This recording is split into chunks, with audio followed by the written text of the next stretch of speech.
Bean, Keepers of the Cash. Gary Bean, the casual comic guy here, and with me, co-hosting tonight, as he does on many a Saturday special shows, always helping me and Rob out. Our favorite co-host, we have Chris, the comic vet, with us. How you doing today, sir? I'm good, Gary. Thanks for having me on again, man. I appreciate it. Oh, and what a dynamite show you and Rob had earlier with all those old pre-code horror books. Wow. Yeah, there was an incredible amount of books from the 40s and the 50s and the 60s. I had no idea. And even that incredibly rare Captain America book, where they were transitioning the character into a horror Right, type that was of even a book. piece of history I didn't know about. I was like, oh, Right. okay, cool. Yeah. All right, and our guest of honor, the guy that's here to show and tell tonight, we have none other than the Rogue Trader himself. A guy I don't get to connect with as often as I'd like. I think we work very opposite schedules. Doesn't make him any less awesome than he is on a daily basis. How are you tonight, sir? I'm doing great, man. Doing great. Glad to be here. Oh, I'm glad to have you Awesome. on. We like to do these special shows. And Gabe, how you doing, sir? But I'm excited to get guys like you on this show because, like Chris and I were talking, you collect from the eras we collect from, and it's always good to see the type of books that you guys are bringing in, and just the stories that go along with them. And I don't know, I'm excited to get going. So before we do, though, I have for anyone watching in the rewind, we have his links in the description below, his Instagram and his YouTube. So please go give the Rogue Trader a follow. And as Rob can attest, he is also a premier Hmm. um, Presser. presser of books. So he has those services available, which I'm sure you can find on his YouTube site. But before we get going, just give them a quick rundown of who you are, and then we'll start showing some books. All right. Well, my name's Eric. I'm the Rogue Trader.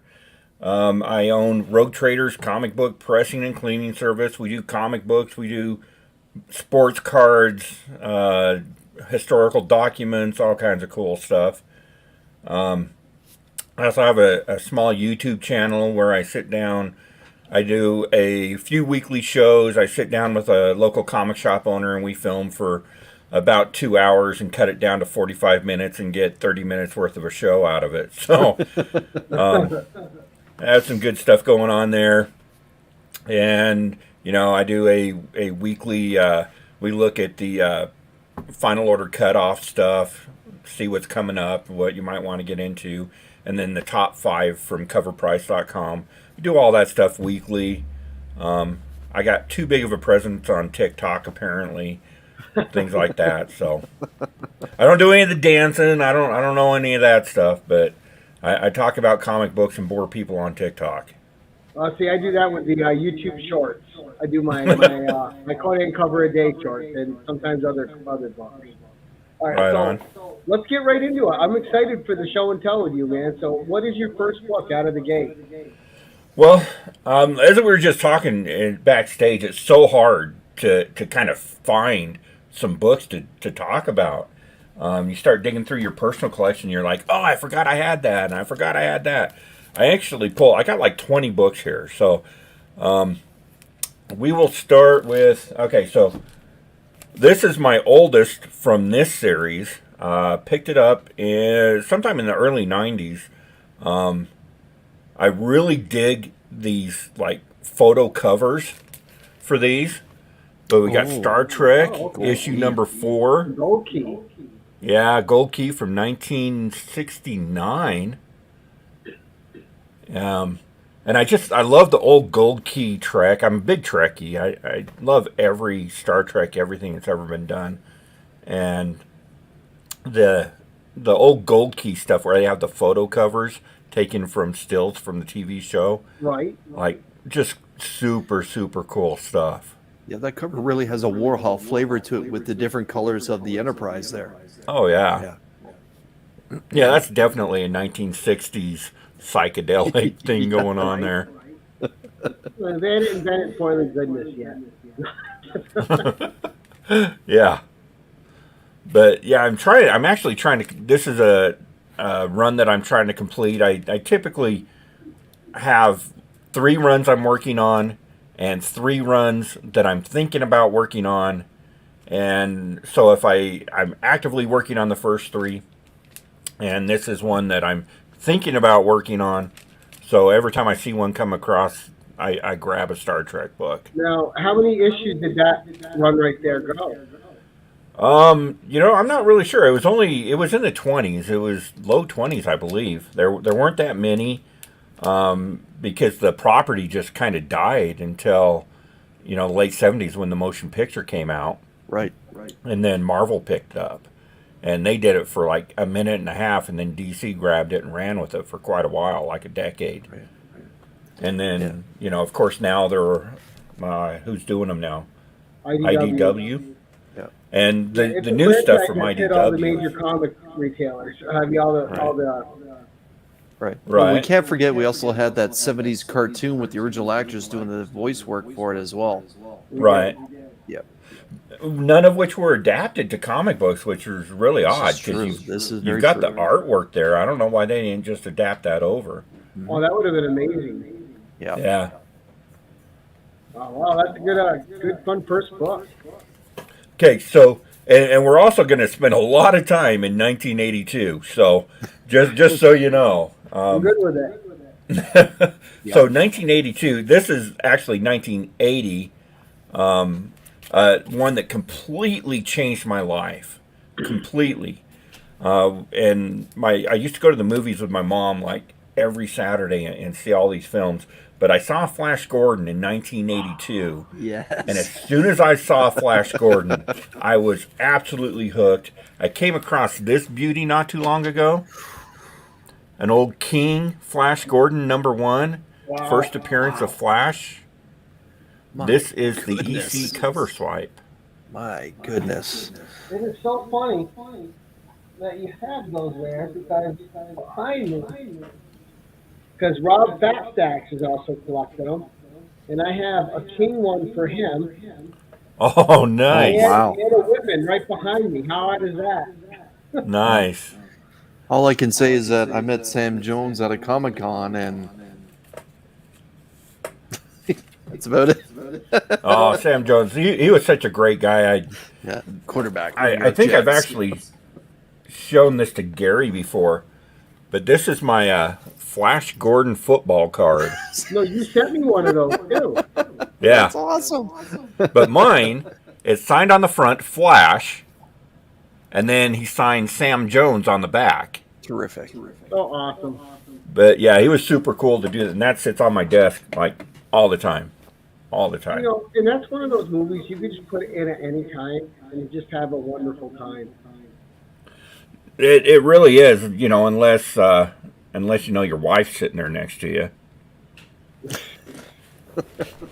Like this afternoon, like no doubt, she made me sit through Blue Lagoon. Come on. Like It's a what? Brooke Shields classic.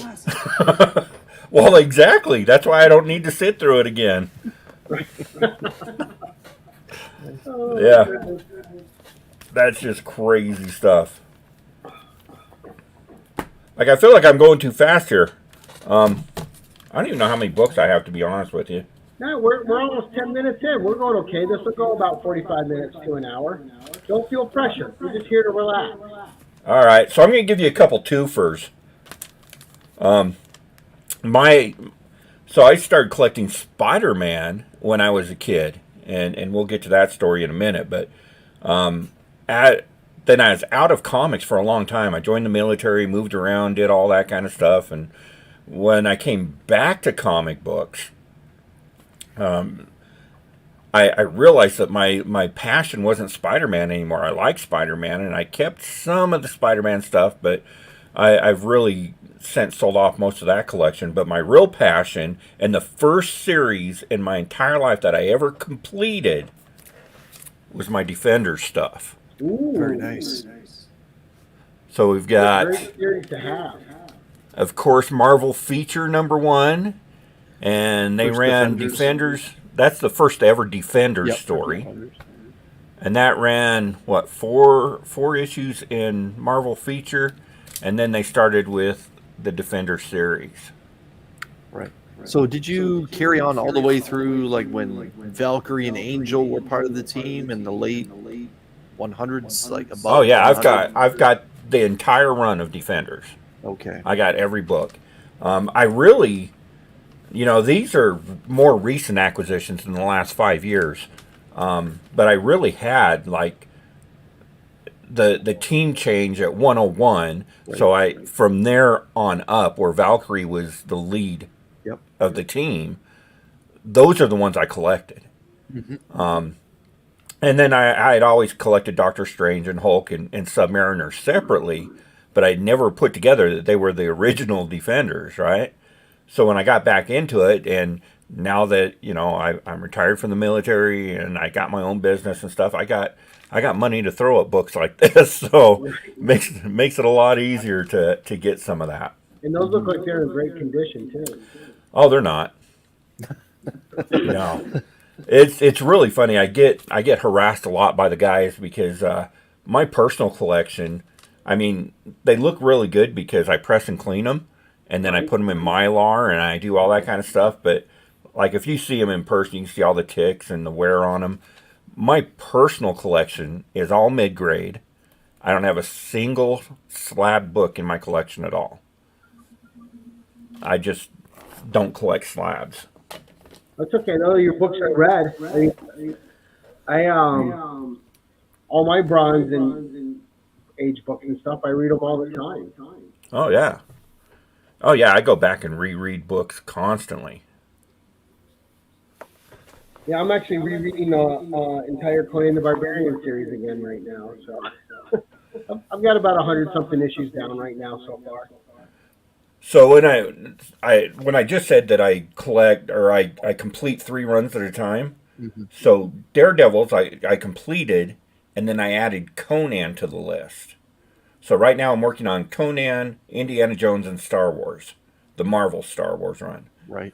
And once I complete a run, I go through and I reread everything. So I'll be going back and rereading the entire Conan run when I get that completed. So Are did you the close? Indiana? Sorry, Gary. Oh no, go ahead. The Indiana Jones Marvel series, did that go beyond mid 30 amount of issues? Oh yeah.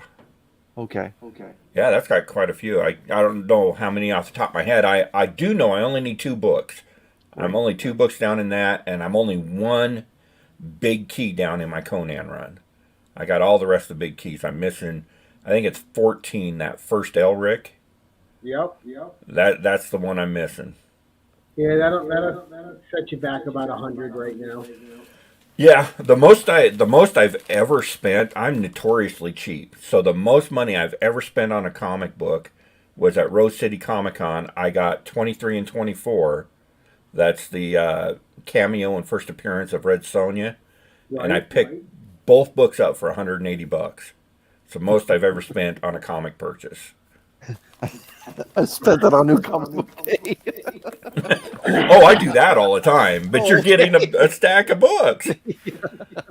Oh, but you got to do that before they decide to do an Elric movie, or else that thing will be unobtainable. Oh yeah. Well, and that's a good deal. I mean, $180 and they're a little bit better. They're low, high grade books. They're really nice condition. So, like that's $400 worth of books. Oh yeah. And I picked them up for 180. I actually went to the con, saw him, talked to the guy, tried to talk him down, and he met me at 180, and I walked away, and then complained about it all night. And the wife said, "Go back and get the damn books. I'm tired of listening to you whine about it. Go get them." So she talked me into going back and getting them. I'm sure it was a rough talk. I'm sure the little dust were behind you as you were jumping out the door. Yeah. It was tough. It's hard for me to spend that kind of money on books. It really is. I had to do it for a couple to complete my Conan. I had to do it for the Grim Grey God, issue number 3. I had to pay 100 for that. I think I got it down to 80, and I paid 80 for that one because that's the low print one where it almost got canceled. Right. It's so weird. Almost gets canceled at issue 3, and then goes on for 275 issues. Right. And then the Elric number 14 was the other expensive one. I paid $70 and $40 for 23 and 24. But now those are up there too. Yeah, yeah, yeah. And one of my big problems with the Bronze Age stuff is I'm not real picky. I'm a mid grade collector, but I won't have rust in my collection. No rusty staples, and everything's got to have a cover. Right. Like I can't do it. Like I've got two coverless books. One of them is my Amazing Fantasy 15 signed by Stan Lee. I mean, what can you do? So I've got that one, and I've got a Conan, and I don't even know what number it is, but it's coverless. And the only reason I keep it around is and it's in the hundreds, so it's not a valuable book, but it's kicked around my collection for the last 40 years. I can't part with it now. Like It's like the stray cat you let in, right? And it's just yeah, it's a scenery. trooper. It's a trooper. It hung in there. Oh, sorry, what you got up next for us there, bud? So also, I collect treasury size stuff, Oh yeah, and love I'm treasure. trying to build that whole collection. And I was watching one of your episodes from a couple weeks back, and he was showing the Muhammad Ali Superman. So that's the grail that everybody's after in treasury stuff. But I got a few here that I'm really, really proud of. My Marvel Special Edition Star Wars, and it's a Whitman. Oh, very Yep. nice. Yeah, you see I that big old picked, W over there. yeah, I picked up 1 and 2. They're both Whitmans, but I really dig those. I love Vader's eyes on that one too, just the yellow. Yeah, and Classic posing. Mark and I Hamill also having have a the Battlestar Galactica, and I couldn't find it anywhere. And then because huge Neil Adams fan, of course, Oh, nice. Ra's al Ghul. like that is just a beautiful cover, and to get it in the oversized format like that, like it's just Awesome. spectacular. I love the oversized format. It's just such a joy to go through. Right. What's on the back of that treasury? Oh, Wow. Yeah. And yeah, I paid $9 for it at my LCS a couple weeks ago. Good deal. Yeah, because it is now about a $40 book, and skyrocketing. All that like classic Adams stuff is just going insane right now. yeah. Obviously. Well, I'll have to check my Man God book then, my magazine. Oh yeah, for sure.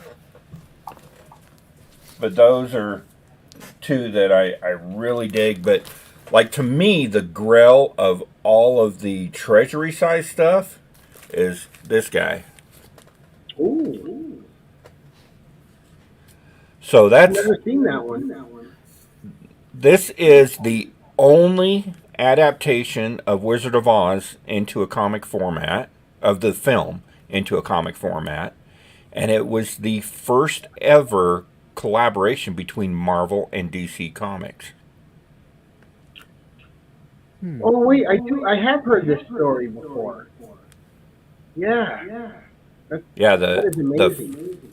the Baum family didn't want one company owning the rights, so they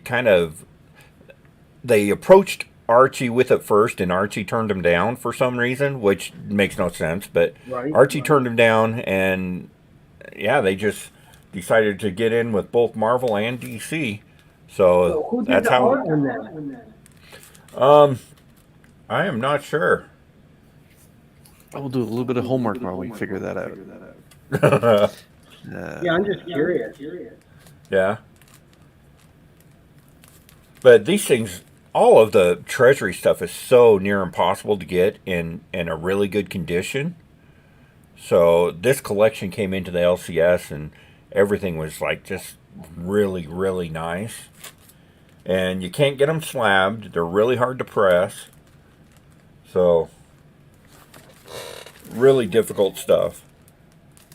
Yeah, I have all the Conan ones upstairs, and Yeah, The I've got. one with Red Sonny one, I had that in near mint. All the other ones are various degrees of mid to low grade. Right. Okay, Yeah, so super. I found some information about that Oz book. The cover artist is John Romita Sr. The Oh, writer yeah, is yeah. Roy Thomas, and the inside penciler is John Buscema. Quite the all-star team. Wow. Well, I didn't know Buscema did the interior Heavy art on it. epithema for sure. Yeah, Yeah. that one's killer. Like that's almost the kind of book that you would want to slab, but you can't. So, Right. They don't do the treasury sizes. right. No, not yet. But at least they have the backing boards and because I think I read Sonny one that's near mint. I had that in a sleeve and board. Right. I use mylar and crystal clear backing boards. Ooh, yeah, because they all have they're all wraparound. Yeah. Oh, that one's got a board on it now. But yeah, and then you put like comic extenders in it, and that's actually better than an actual slab. That'll hold them a lot longer than an actual slab will, for sure. Okay, so the next one, go back to 1982 again, at the movies with my mom. Saw a movie that completely changed my view on horror films and all that kind of stuff. Made me fall in love with Adrienne Barbeau, just like the rest of you. And so, of course, My House of Secrets. Nice. Well. And it's funny because I got a very near complete Swamp Thing run, but I don't own Swamp Thing 1. But I do have this one. Oh, that's the big one. Yeah, this is the big one. So it's Yeah, been for my sure. experience on YouTube, almost the 3 years I've been doing this on YouTube. Swamp Thing is the one character everyone seems to respect. There's never anyone come out saying anything negative about Swamp Thing versus others, say, Marvel Universe characters or DC Universe characters. Maybe it's because, like myself, most of the people, when they started reading Swamp Thing, it was the Alan Moore era of Swamp Thing, and it was Oh, yeah. arguably some of the best comic book writing that's ever been done. And Swamp Thing was a character that was centralized around it. And we got John Constantine from that era as well. But that is a monster grail that you have in your hands, and I don't mean pun not intended. But Right. that's on my 2022 wish list. Is that House of Secrets, and that book is just ballooned, to the stratosphere for value. But yours looks like it's in tremendous shape. It is in fantastic condition. And this one is probably going to head off to CBCS just for preservation. Because you get into these kind of books. I mean, I own 5 facsimiles of it. So if I ever want to read it, I'm going to be able to read it. I got an homage. But this is one that's never going to be opened again. Yeah, for sure. But yeah, I it think is in beautiful CBCS is shape. a solid choice, man, because their slabs are so sturdy. Yeah. Well, to me, see, my background is in historical documents. So I've learned how to preserve the papers and stuff like that. And I've done a lot of research on the different slabs that are out there. And CGC slabs have gotten better, but I think CBCS has always been kind of top of the line, and they allow the books to breathe and they do what they're supposed to do. I've often opened up CGC slabs and had a moldy book and degraded book from being in the slab, and I've never had that with CBCS. And CBCS also has a little bit of UV protection in theirs too. They've got, well, the slabs that EGS uses are better as far as UV protection. They're like top of the line, but CBCS is better than what it should be. They're better than the baseline. So Right. yeah, you can feel confident having CBCS. And with the changes over at the company, I'm hearing things, and I think they're going to change their labels. And they do that, I'm all in with CBCS. See, I don't. I used to be a label snob with them, and then I switched to CBCS. I wanted to give them a try, and as soon as I got my first slot back to them, and it was as solid as it was, I ended up falling in love with it. I don't. The label doesn't even bother me anymore. I just it's such a quality product to hold in your hand, Right. and you really feel like you're getting your money's worth for what you paid to encase your book. Like, Yeah, I you got, really do. You I really got do. two of the For sure. same book here. So this is Something Is Killing the Children of Prison variant and a 9.8 Right. CGC. This is the same in the CBCS. I can tell you just by handling, this one feels a lot more sturdier. This is still a new one, but this is way more sturdier. Like I can almost bend the CGC in my hand. This one is solid. And I almost like to not have the distraction of the sticker number left because it just showcases the actual book itself better when your eyes not being distracted. Well, I do like the custom labels from CGC. I think that's a cool idea, and I want Those are nice. CBCS to do that.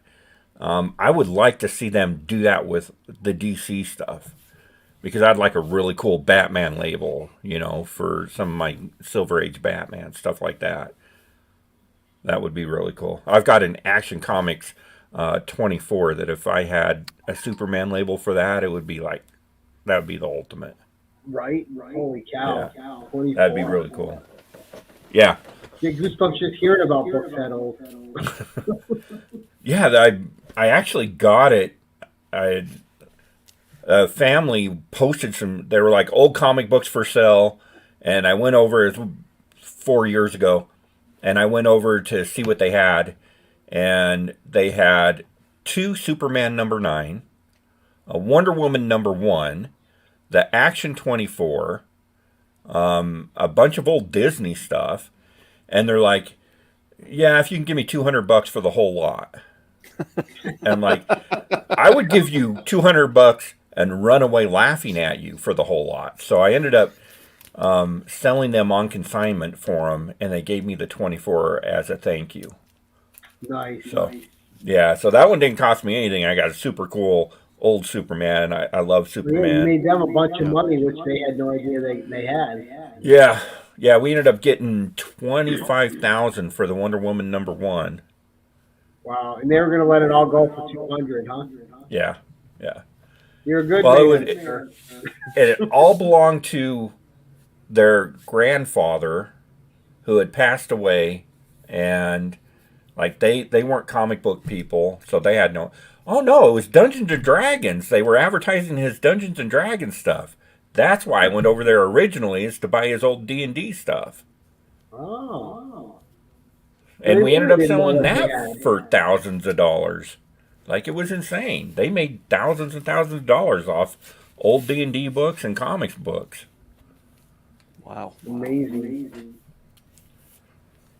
Okay, so next, I don't even know how many I've gone through. I'm just going to keep going. Was that 6, Gary? I don't know. I think we might be on. I'm kind of Okay. cheating because I'm pulling out multiples. That's okay. Right? So we're still in 1982 at the movies with my mom, and like she was real big on the character and had me reading the novels before we went to the movie. Went to the movie, and then I found out they had comic books. So yeah, my Conan #1, all crisp. I just pulled this one out of the press not too long ago and for the show.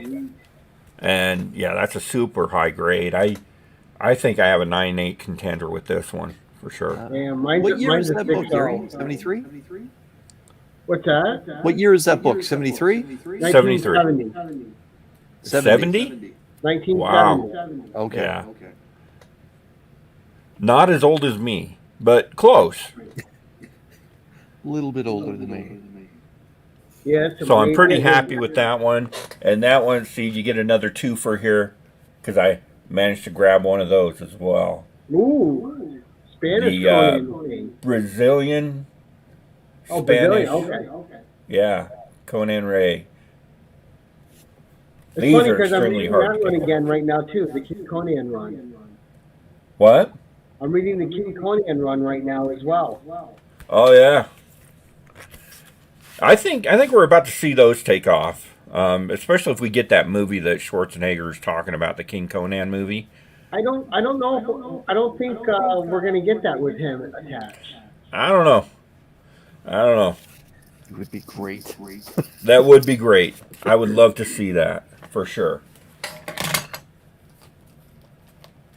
And I got a King. I have like 6 or 7 King Conan ones, but I have one out getting graded right now, signed by Roy Thomas. Right. Nice. That's very nice. That's a signature. I've been really big on the signatures lately. We've got Clayton Crane coming to one of the local shops. I'm supposed to do an interview with him and stuff, and people are asking me, "Are you going to get him to sign anything?" I'm like, I don't want to spend money to get some dude to sign a book that I'm never going to sell. I mean, it doesn't make sense to spend that kind of money for. You want $75 for a signature? It just doesn't make sense. Wow. But Jesus. but Yeah, there's a lot of I got my X-Men 230, the first Dazzler. In Dazzler 1, signed by Jim Shooter when he was up here for a fest that I was a part of. I got to watch Jim Shooter in, so I got to hang out with him and got him to. That didn't cost us anything to get the book signed. yeah. I mean, I respect Clayton Crane. I love what he does, but I'm not spending the money on that. I love that book. So put that First up again. Chris. Yep. First Dazzler.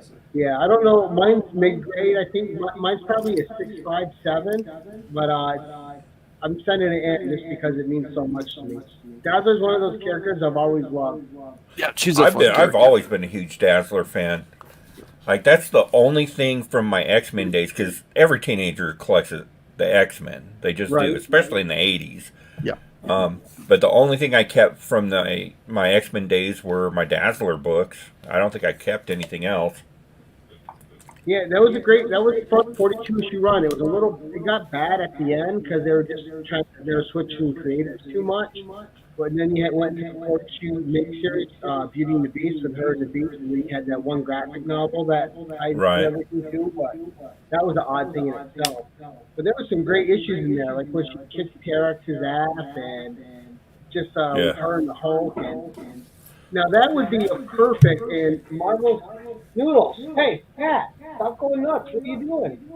And so that would be great. Like I think it's a good opportunity. You could do a great '70s superhero series like Marvel's doing. 6 episodes, Dazzler '70s. On Yeah. the streets, I mean, how cool of a time period movie would that be? Yeah, that'd be super cool for sure. But I'm distracting you. Go ahead, sir. No, you're fine. I love the Dazzler, and it's funny because another kind of sub collection that I do is I collect all of those late '80s, early '90s 4-issue Marvel miniseries. Me The too. Beauty and the Beast, Nightcrawler, Iceman, all of There's it. like 3 Hercules Prince of Power ones. I just got those. I Yep. just got all those. Yep. Jack Yep. of Hearts I just picked up. Wow. That was my introduction to Rocket Raccoon, actually. Yeah, He had a limited series then, too. I am a sucker. If I see those complete at a comic store, I'm probably gonna go home with them. I love those 4-issue minis. yeah. I think I have all of them at this point. I got a whole box full of them. Love those. I'm starting to notice a theme. Like apparently, my comic book collecting's influenced by what I watch. So I was gonna mention that. Like 1982 was a big movie and comic year for you. it was. It really was. Well, all these movies came out, and like I was 15 years old at the time. I started collecting when I was like 8 years old. But I mean, this book's later, but this show has been around longer than any of us have been alive. And this isn't his first appearance in comic books, but I think this is the best Godzilla cover of all time. That is Godzilla. good. That is my favorite Godzilla cover, and I don't think that's the first Godzilla in comics. It's just No, my 'cause favorite. that came after the Marvel series. Yeah, Right. yeah. because Marvel was back in the 70s. I don't even think I have number one of the Marvel series. I am partial to the number one cover from Marvel. I do love it. And there's another cover, I think it's issue 22, where it has him and Devil Dinosaur facing off. Yeah. Oh, Yeah. I don't know. I think this is the better Godzilla 1 cover. I like this one. I like the darker imagery, Oh, kind it's of the, nice. and this, of course, has that, like the Dark Horse stuff gives us our first introduction into that Hollow Earth thing that they're doing with the movies. I love the Hollow Earth thing. Yeah, Such a great imaginative concept. yeah. So yeah, I love that cover. I just think it's spectacular, and I had to show that one off. Oh, wait, This is Chris the has Marvel- got something there to show you. so this is the Marvel one you're talking about? Yes. Yeah. And Okay. it was funny because there was like this offshoot Shield team that was with Godzilla the whole time. We had Dum Dum Dugan with them, and Right. Yeah. Yep. Yep. I read the remember whole that. thing. It's a fun series. Okay, so for number 10, and that I probably already did 12, but for number 10, the coolest thing that you can ever do when you're a comic book professional is to have your own exclusive. And even cooler than that is when they put you right on the cover of your own exclusive cover. It's tremendous. Now, what's the So name of that book? This is Bleak Haven. And Bleak Haven is its own standalone world. They're kind of anthology noir horror. And the guy that created this has thought out this entire world. And he's got a Bleak Haven podcast and a Bleak Haven role play game and Bleak Haven comic books. Wow. And he originally had intended to do Bleak Haven as a cartoon, but he couldn't get the funding, get things lined up, so he just started putting them out as comic books. And what's really cool is he's completely self-published, and he's given me the opportunity to become a comic book publisher. So you're going to start seeing Rogue Trader Comics, and Bleak Haven is going to be one of our titles. Is what we're working on. But he's also, the character of the Rogue Trader is going to be appearing in Bleak Haven. He's going to have a store in Bleak Haven where he sells unique, one-of-a-kind items, and the stories are about those items, kind of like the old Friday the 13th TV series. I was just going to say that, yeah, when they go in and items curse. Yeah, yeah. So, yeah, got my own. And what I really dig about this book is, you remember the old Marvel Comics Presents, where you'd have the Wolverine story and you'd look at it from the front and be Wolverine, and you flip it over and it would be Ghost Rider. So it says Bleak Haven number 2 up there, but Bleak Haven number 1 is right there. Oh, wow. And that's an exclusive cover for my buddy's shop, Black Cat Comics, here in Salt Lake. So you get a twofer. Issues 1 and 2 in there then, if you flip it? Yeah. Yeah, you just flip it over and you can read both sides. Oh. And just great artwork, well put together, great story. You and I might have to talk about me buying a copy of that. We can get one to you. I've got their A covers and our exclusive covers. Yeah, shoot me some prices. What? So shoot me some prices in Instagram and how I can get them. All right. I think I have them in my web store. All right, send me the link to that. That's cool. All right. You So had me yeah, at anthology. I love anthology.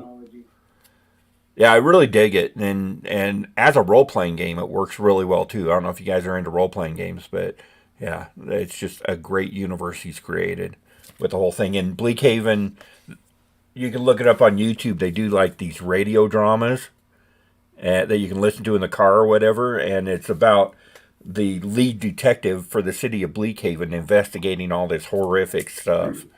It's super cool. And what's really cool about that is the audio dramas aren't retelling the comic books. So the stories in the comic books are completely separate than the radio dramas, but they all tie in together. Oh, So you're getting unique stories in every format. Right, yeah, all in the same universe. So you can really absorb the universe to a bunch of different media. Right. And they have a project they're working on right now. There's a charity called Stand for the Silent, and I'm huge on charity work. I do a lot of charity stuff. And it's an anti-bullying charity that helps kids deal with bullies and stop bullying in schools and stuff like that. And they're publishing 50,000 comic books that are going to these at-risk youth, and it's about Bert the Mothman and how he was bullied as a child and how he helps kids stand up against bullies and stuff. It's really cool. Wow. Awesome. So that's my 10. That's what I got for you. All right, so now, 11th was an extended story. A personal All right. story. So And we're then going to go back. after that. We're going to go back a little bit further than 1983 or 1982. We're going to go back. I was 9 years old, so that's 1976. I was playing at my grandmother's house, driving her, I'm sure, completely insane. And they had like a little convenience store in a small town, Utah. They had a little convenience store, and she's like, let's go get you an ice cream cone or whatever. We walk over to the store, and you remember the spinner racks that had the 3-packs of comic books? Yes. So my very first comic book, she bought me that pack of comic books when I was 9 years old. And you would think that would be a little bit over my reading level, but I was always an advanced reader, so it worked out. But I've beat these up, and the condition is horrible. But these are the actual books from my very first pack of comic books from 1976. Wow. Ooh. And it's really funny because, so these two I've had with me for 40 years or more, 45 years. They've never left my possession, and I've had them. And I don't know what happened to the third one. I have no idea what happened to the third one. So a couple years ago, about 5 years ago, when I moved back to Utah, I went to my buddy's comic book shop, and I had stopped collecting comics, and stopped in to say hi to him to see what was new in comic books, and he had the third book to complete the set. So these are the 3 books that I had, and I tell myself that this is the actual one that came in the original package. Right. Obviously, have no idea if that's true or not, but that's the story that we're going with. So those are the 3 first books I've ever had. That Marvel Tales that you had there with Doom on the cover, that's pretty special. That's a retelling of Amazing Spider-Man issue number 5. Yeah, number 5. Yeah. Mm-hmm. And how amazing is it, though, if you think about it, Chris, because Marvel Tales is a reprint. Yep. So that's a 40-year-old book, which tells you how old Spider-Man is for all the kids that might be watching this. Right. Well, let's just see. So Spider-Man got his first book in March '63. So he's looking pretty good. Right? Yeah. Pretty spry. So, and you notice that they're in like these black frames. I actually took them off the wall. These hang, and I've got 4 grandsons, and this hangs in their playroom in my house. So they get to come and look at these every day, and they'll stand there and stare. I got one grandson that'll stand there and stare at them for hours. He loves Spider-Man. So He's a great character. It's hard not to love Peter Parker. Right. I know. We can get into my Marvel hot take. I think they should kill off Peter Parker. It's been done. It didn't work out. They brought him back. No, I think they should permanently kill off Peter Parker and Bruce Wayne For what and reason? replace them. I because I think that Miles Morales is a better Spider-Man for today's era than Peter Parker. He's more representative of what the youth faces, and just he represents that age group better today than Peter Parker does, and Peter Parker represents that age group when we were that age. Right. So I think maybe not kill him off, but have him age out of being, the representative facsimile for that age group, and let Miles take on that. Well, I thought it'd be cool if they did like like you have Batman Beyond with Terry McGinnis and an older Bruce Wayne mentoring him. I would Right. thought it'd be cool if you had that kind of storyline with an older Peter Parker. And that would work. That would be cool too. Because Peter Parker should be us now. Like we were Peter Parker, 35 He to ages like a mutant. He's not a yeah. mutant, but he ages like one. Yeah. And apparently so does Aunt May. Right. Oh yeah, that lady's just tough as nails. You can't put her down. Never gonna lose her. So what have you got for the spec pick for us? So I deal a lot with spec books in my business. So I'm not going to go with a specific book. I mean, it's easy to go with, the artist. Perez is big right now. Good spec on Perez, Neil Adams stuff, and for tragic reasons, and certain books because of the MCU, things like that. I'm going to go kind of on a tangent. My recommendation for spec and what I'm seeing in the market right now is an entire subgenre of comic books. We'll go over here. So this is non-canon Spider-Man from Mexico. And I don't know if you know the story of this. So Spider-Man was super popular in Mexico, and they were reprinting the Spider-Man books. When they got to the issue where Gwen Stacy died, they were like, "Oh, we can't print that. Gwen Stacy is what sells books in Mexico." So they went to Marvel and said, "We can't print Gwen Stacy dying." So instead, that month they reprinted the second appearance of Morbius. And the month following that, they had made a deal with Marvel to print non-canon Spider-Man with their own creative teams. So their own writers, their own artists, and they started printing, so they would reprint the American stuff in Spanish, and then they would print these non-canon Spider-Man. And this is the big book from that run. This is where Peter Parker marries Gwen Stacy. And this book, in good condition, it's really priceless. This one's got ticks and soiling and everything on it. This is the average condition that you find the book in.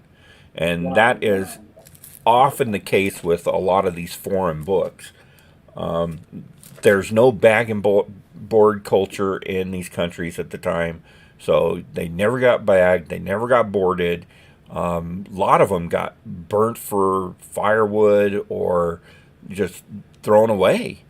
And so anything prior to 2000 in a foreign market is something that is so hard, so rare, especially in good condition, that this is a market that's really exploding. And if you can get the connections to get the books over here from overseas, the non-canon Spider-Man Mexican stuff, the Brazilian Conan stuff is huge, because their Conan was blonde and, very, very Anglo-Saxon. Like it's insane. Right, just like England and over there, they had the blonde red Sonja.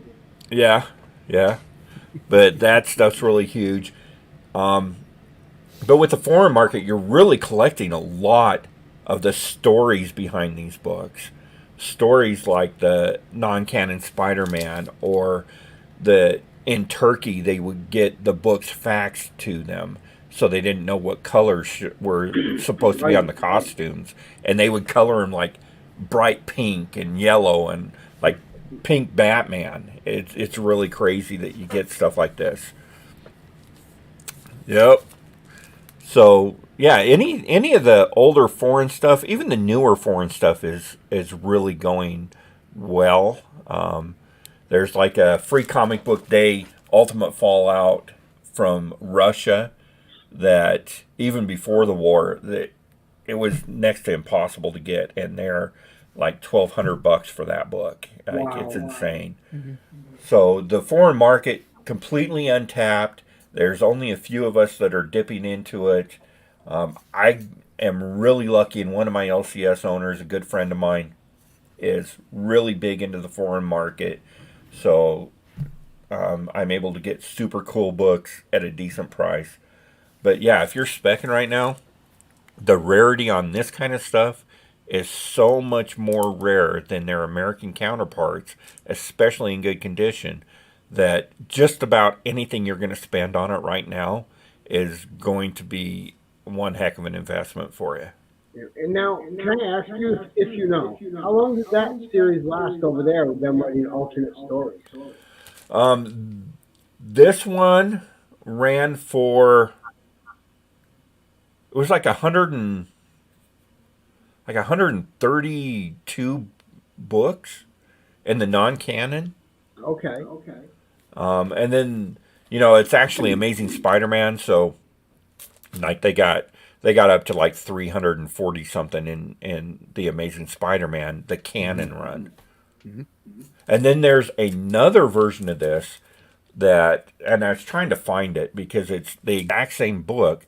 Somebody took this, took it apart, photocopied it, and then erased all the word bubbles and replaced them with German because it was done in Germany, and sold it, and then thought, well, let's do that for English. Then they erased it again and did it in English. Wow.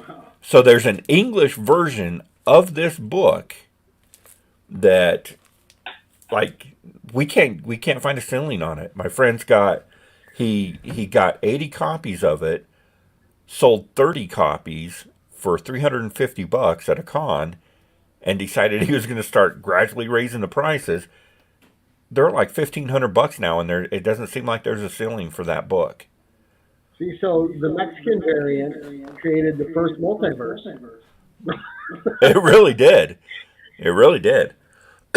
And the funny thing about that English version is they later put the book back together, put the staples back in it, and my friend owns, like, he bought 80 of the English versions, but he owns the Spanish original.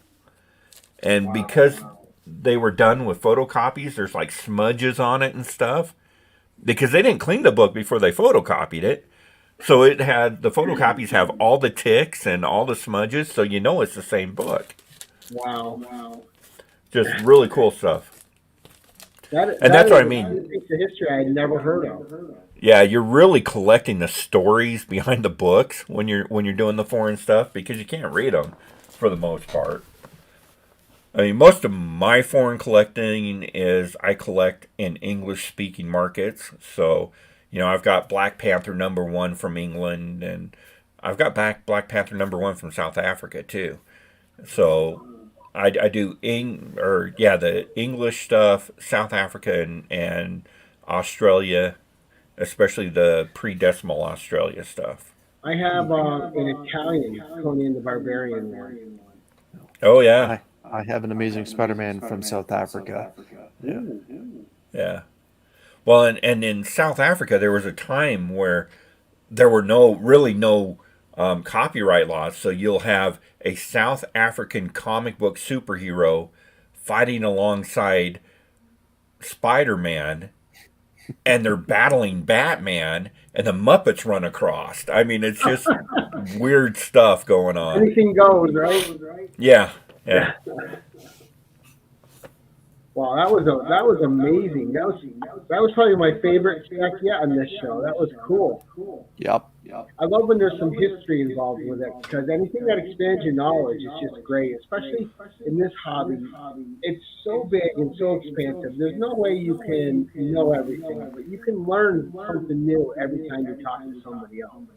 Right. This is true. Yeah, I just get lucky. I know a lot of people that know a lot of stuff. So I don't know a lot about anything, but I know people that know a lot about stuff. So Right. That's okay. Wow, that was fantastic. Thank you. you bet. And wow, that was a great note to end it on. That was absolutely amazing. No pun intended. I was going to ask about who the blog was on there, but you explained it all. Now imagine how much that would have blew up if we actually had that red-headed tigress MJ over there. Yeah. Yeah. But Chris, what's coming up for you, sir? Let's see. Tomorrow I'll be dropping two cool guys, two hot picks. Tomorrow will be two cool guys, two hot picks for Mark from Legion of Comics and myself. Each pick one comic book that we think you all may want to consider picking up for this upcoming new comic book day. Tomorrow night I'll be on the Legion of Comics channel taking a spoiler look back at the world of pulp culture. We'll be talking comics, and we're probably going to be spending some time talking about Obi-Wan. I'll be opening some Walmart packs. Probably going to drop that video for Tuesday. And on Wednesday, I'll be having my new comic book day live hangout. Show us what you got, where it's just an open invitation to join the panel. Nice. Right, and on my channel, we had today Savage Saturday Comic Review drop, so check that out. I review a really cool, really fun, short, horror-based Solomon Kane story, The Hand of Doom, which is a lot of fun. This Tuesday on the 10/11, we have Actual Dracula doing some show and tell with us. So Adrian will be on. That'll be a lot of fun. And then next Thursday on Usual Suspects, we have Cocaine Joe from the Evil Lair coming over. Nice. And what have you got coming up for you, Rogue? Well, Monday mornings we drop our talk show. Everything's late and nobody dies. That I film live here at Black Cat Comics with our local shop owner Greg. Greg's been doing it for 20 years or more, and we just find a subject and we talk about it. This week we talk about is it comics distribution, I believe. Oh no, that was the last one.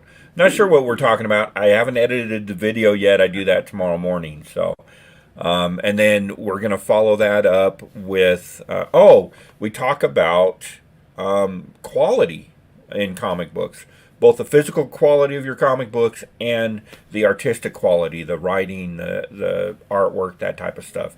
And we compare a lot of like the big two to the indies and stuff like that. We have that conversation.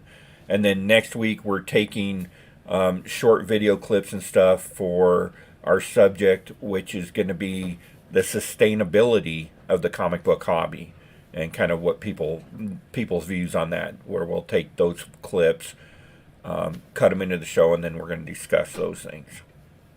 Nice. Interesting. I only get your notifications when I'm at work. That's okay. You watch on the rewind. I was gonna say I gotta start catching some of those on the rewind. Awesome. Well, We're starting to get a pretty decent audience for the live show. And then, of course, anybody that wants to, you can go to comicscuringcancer.org, sign up for C3, start raising money to help fight cancer through the American Cancer Society. Awesome. I lost some love to cancer. I know how horrible that is. From someone that's lost someone, not to actually have it, of course. Yeah. But good stuff. Thank you so much for agreeing to come on today. I had a blast with you, Chris. I know you did too.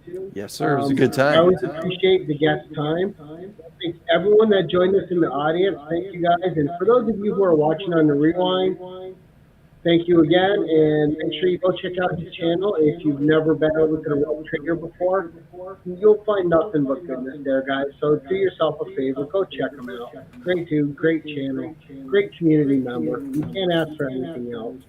And until next time, guys, just keep it casual and